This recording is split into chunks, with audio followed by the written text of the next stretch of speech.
бірінші орын Төлекоңыр Жадыра Құнанбаевна, Мақсұт Нарықбаев университеті мен Ыбырай Алтынсарин атындағы ұлттық білім академиясы өткізген қазақ тілін креативті оқытудың үздік әдістемесі республикалық байқауына қатысып, жоғары нәтиже көрсеткені үшін марапатталады. Мадина Тыныбаева, Ыбырай Алтынсарин атындағы ұлттық білім академиясының президенті.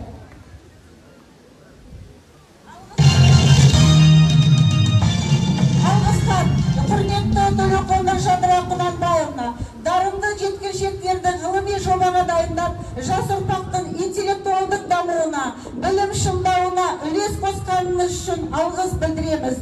Абай облысы білім басқармасының басшысы Ахмет Қалиев.